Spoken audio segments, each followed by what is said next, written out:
आकलन 2। बकरी का पुल्लिंग है। बकरी का पुल्लिंग क्या है? बकरा। शेरनी कौन से लिंग का उदाहरण है? शेरनी स्त्रीलिंग का उदाहरण है। पंडित जी पूजा कर रहे हैं। रेखांकित शब्द का लिंग है पुल्लिंग। रेखांकित शब्द का लिंग है पुल्लिंग। निम्नलिखित में सही समूह छांटिए। माता पिता पुत्री। शेर शेरनी चूहिया मोरनी बालिका चूहा मोरनी बालिका शेर। ये है माता पिता पुत्री। सही है। दिए गए शब्दों के लिंग बदलकर लिखिए। गाय का क्या होगा? गाय का बैल। गाय का बैल। नागिन का नाग। मोर का मोरनी। मुर्गा का मुर्गी।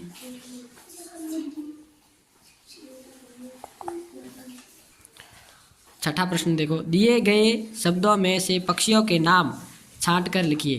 कार, चिड़िया, पैन, तोता, गाय, चूहा, कबूतर, मोर, जग, कौवा, किताब, कोयल, कपड़ा, चील, बाज। इनमें से पक्षियों के नाम अपने को छांट कर लिखने हैं। चिड़िया पक्षी है तो लिखो चिड़िया।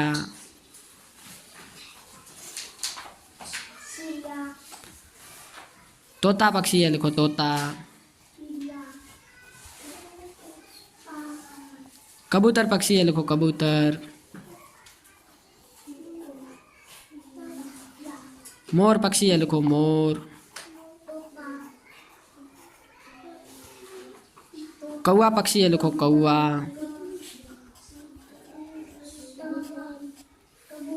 कोयल पक्षी है, लिखो कोयल।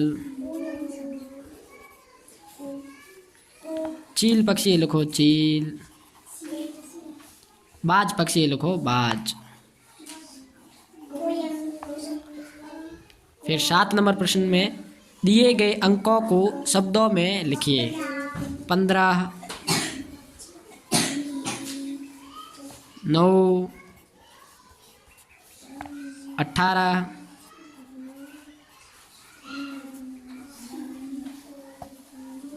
35, 21, 11,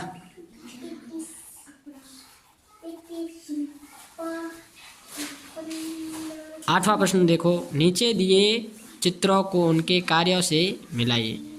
रोटी है ना, रोटी क्या काम आती है? खाने के काम आती है। खाने के काम आती है। हल क्या काम आता है? खेती के काम आता है। कपड़े क्या काम आते हैं? पहनने के काम आते हैं। बस यात्रा के काम आती है। गाय दूध देती है। उसी प्रकार प्रश्न संख्या 9 में इस चित्र पर 4 वाक्य लिखने हैं। ये चित्र दिया हुआ है, इस पर 4 वाक्य लिखने हैं।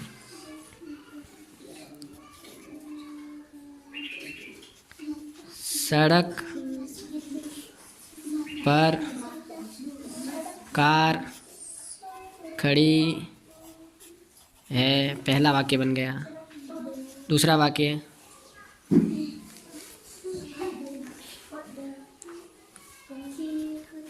पैदल चलने वालों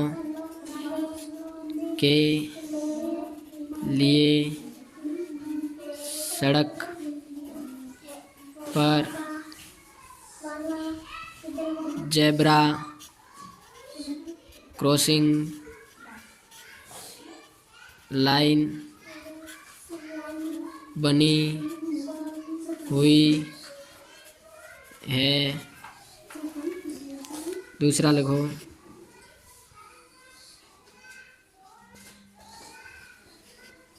बच्चे सड़क पार करने के लिए जेब्रा क्रॉसिंग का प्रयोग कर रहे हैं। अगला आओ, खेल है। आइए खेले। खेल देखो शब्द अंत्याक्षरी है। क्या है? शब्द अंत्याक्षरी है। अपने को पहला शब्द बोलना है, उस पहले शब्द के आखिरी शब्द से नया शब्द शुरू करना है। अपने साथी के साथ अंत्याक्षरी खेले, उसके और आपके द्वारा बोले गए शब्द के अंतिम वर्ण से बनने वाले शब्द को आगे के घेरे में लिखते हुए चले। जैसे एक बच्चे ने बोला बादल, बादल शब्द का अंतिम वर्ण है ल, फिर ल से शुरू होता है शब्द अगला लड़की, लड़की, फिर लड़की शब्द का अंतिम वर्ण है की, तो की से नया शब्द शुरू होगा कील। तो कील शब्द का अंतिम वर्ण है ल, फिर ल से अगला शब्द शुरू होगा लकीर, फिर लकीर का अंतिम वर्ण क्या है? र, फिर र से अगला शब्द शुरू होगा रथ, रथ, रथ का अंतिम वर्ण क्या है? थ, तो थ से अगला शब्द शुरू होगा थर्मस, स, थर्मस, थर्मस शब्द का अंतिम वर्ण क्या है? स, तो स से शुरू होगा सपेरा, सपेरा शब्द का अंतिम वर्ण क्या है? रा, तो रा से शुरू होगा राजा, राजा शब्द का अंतिम वर्ण क्या है? जा, तो जा से शुरू होगा जादू, जादू का अंतिम वर्ण है दू, तो दू से शुरू होगा दूध, दूध शब्द का अंतिम वर्ण है, दूध शब्द का अंतिम वर्ण क्या है? ध, तो ध से शुरू होगा धन, धन शब्द का अंतिम वर्ण है न, तो न से शुरू होगा नल, नल शब्द का अंतिम वर्ण क्या है? ल, ल से शुरू होगा क्या? ल से शुरू होगा लड़का, तो लड़का शब्द का अंतिम वर्ण क्या है? का, तो का अंतिम वर्ण क्या है? का, लड़का शब्द का अंतिम वर्ण का है, तो का से शुरू होगा काम, ठीक है ना। बादल, लड़की, कील, लकीर, रथ, थर्मस, सपेरा, राजा, जादू, दूध, धन, नल, लड़का, काम। इस प्रकार अपने ये खेल पूरा हो गया। अंताक्षरी ऐसे खेलनी है, आपको खेलनी है, मैंने तो बताया है, आपको अपने साथी के साथ ऐसे शब्द बोल बोल के अंताक्षरी खेलनी है। कार्यपत्रक 21, नीचे कुछ चित्र दिए गए हैं, उन चित्रों के नाम वर्ग में छिपे हैं, आप उन्हें ढूंढकर घेरा लगाइए। जैसे ये चित्र किसका? माला का ना, तो ढूंढो माला कहाँ है। हाँ माला ढूंढो, माला ये रहा माला, तो माला पर घेरा करो। ये चित्र किसका? मछली का, तो मछली ढूंढो, मछली कहाँ? ये रे मछली, मछली पर घेरा करो। ये चित्र है अनार का, तो ये रहा अनार, अनार पर घेरा करो। ये आम, तो आम पर घेरा करो, आम कहाँ है? आम, ये रहा आम। मछली वाला म भी आ रहा है साथ में। ये क्या है? थन, तो थन ढूंढो, थन ये रहा। ये नाक, नाक ढूंढो, नाक ये रहा ऊपर ऊपर। ये क्या है? रथ, रथ, रथ ढूंढो, रथ ये रहा रथ। ये क्या है? नल, नल ढूंढो, नल, नल का है? नल, नल ये रहा। ये क्या? बकरी, तो बकरी ढूंढो, ये रहा बकरी। ये क्या? घर, तो घर ढूंढो, ये रहा घर। सभी ढूंढ लिए।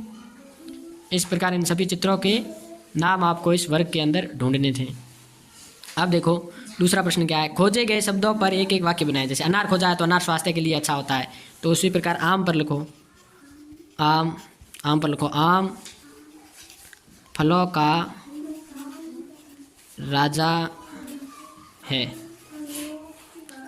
राजा है। देखो नाक पे लिखो, नाक, नाक है, नाक, नाक से हम सांस लेते हैं,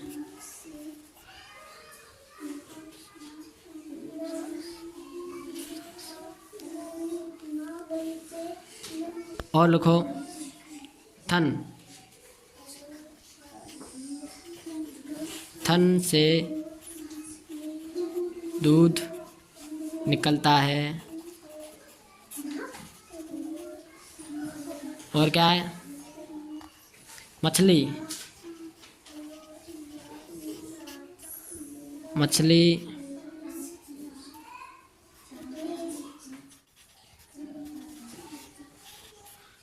जल में तैरती हैं,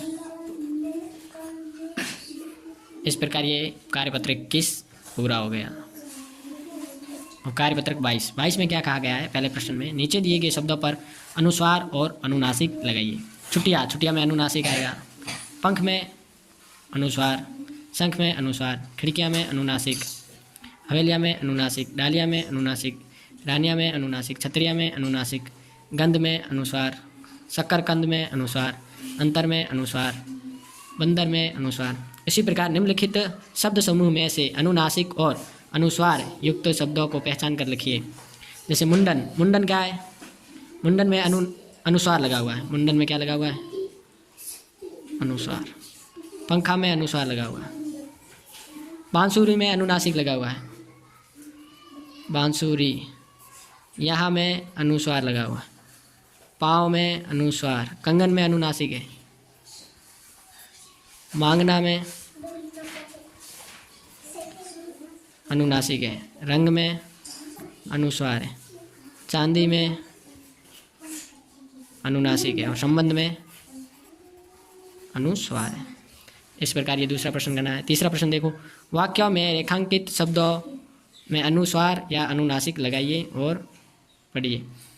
चांद, चांद में अनुनासिक होगा।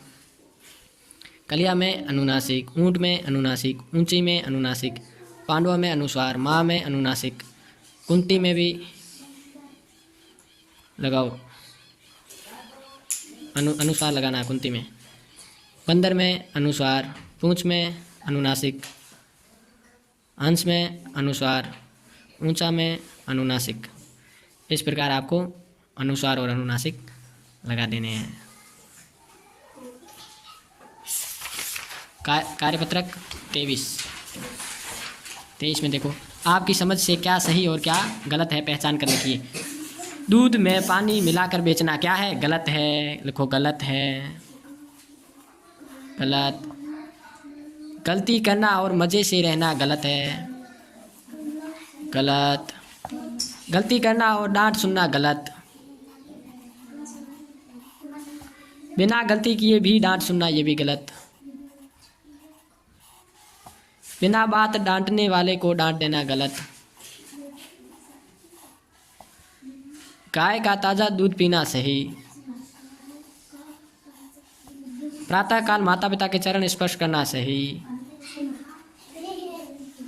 रात को देर से सोना गलत।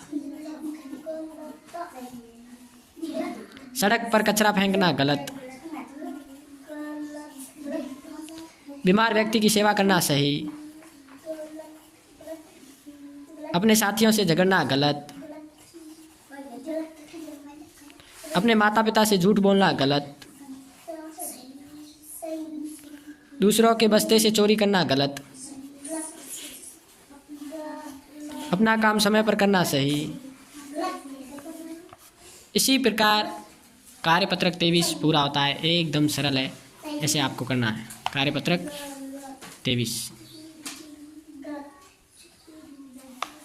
किसमें सही है किसमें गलत है देख लो। अब कार्यपत्रक 24 देखो।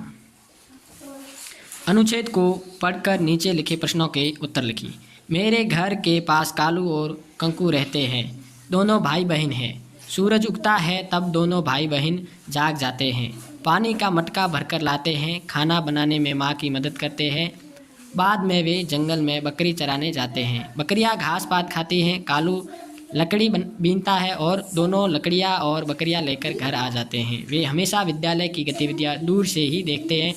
उनकी भी विद्यालय आने की इच्छा होती है लेकिन वे नहीं आ पाते। अब ये अपन ने अनुच्छेद पढ़ा है, इसमें से अपने को कुछ प्रश्नों के उत्तर देने। दोनों भाई बहन कब जागते हैं? जब सूरज उगता है। कब? जब सूरज उगता है तब। बकरियाँ क्या खाती है? घास पात खाती है। क्या खाती है? घास पात। क्या उन्हें भी अन्य बच्चों की तरह स्कूल जाना चाहिए? हाँ जाना चाहिए। हाँ जाना चाहिए। कालू और कंकू स्कूल जाने की बजाय बकरी चराने क्यों जाते होंगे? सोच कर लिखिए। क्योंकि घर का काम करते हैं और स्कूल का महत्व नहीं पता है। कालू और कंकु विद्यालय क्यों नहीं जा पाते?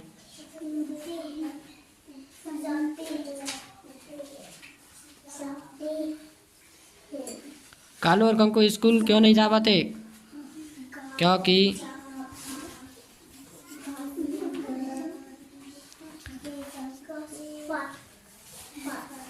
घर के काम से फुर्सत नहीं मिलती और स्कूल में नामांकन भी नहीं करवा सके। उनको विद्यालय में लाने के लिए हम क्या कर सकते हैं? उनके घर जाकर अभिभावकों से बात करके। 25 नंबर देखो कार्यपत्रक। कविता को पढ़कर नीचे लिखे प्रश्नों के उत्तर लिखिए। मुझे बहुत भाते हैं नानी मीठे मीठे आम, भर डलिया तू मुझे खिला दे, लूँगा तेरा नाम। घबरा मत ना खा पाऊँगा मैं बगिया भर के आम, ना दे टॉफ़ी ना दे बिस्किट दे बस केवल आम। आम खिलाकर करवा ले तू मुझसे सारे काम, सिर्फ एक दिन को कर दे बस बगिया मेरे नाम। डलिया का क्या अर्थ है? डलिया, डलिया का क्या अर्थ है? टोकरी है, एक डाली है। टोकरी क्या है? फलों की टोकरी। ग। बालक कितने दिन के लिए बगिया लेना चाहता है? एक दिन के लिए। क। इस कविता में आया है आम खिलाकर, इसी तरह हम भी क्रिया के नए शब्द बनाए। आम खिलाकर तो पानी पिलाकर, पानी पिलाकर। सामान लाकर, लिखो सामान लाकर। रोटी खाकर, खाकर। नीचे दिए प्रश्नों के उत्तर लिखने हैं। नानी को मनाने के लिए बच्चे ने क्या क्या कहा? नानी को मनाने के लिए बच्चे ने क्या क्या कहा? क्या कहा था? कि ना दे टॉफ़ी ना दे बिस्किट, ठीक है ना, घर का सारा काम करवा ले फिर भी आम खिला दे। ना दे टॉफ़ी ना दे बिस्किट, ना दे टॉफ़ी ना दे बिस्किट, करवा ले घर के सारे काम। काम के बदले में बच्चे की नानी से क्या मांग थी? आम की मांग थी। क्या मांग थी? आम की, आम खाने की। कविता में नानी बच्चे को आम क्यों नहीं दे रही थी? कल्पना करके बताना है। हो सकता है आम कच्चे हो, या फिर हो सकता है बच्चा पहले से ही आम खा चुका हो बहुत सारे।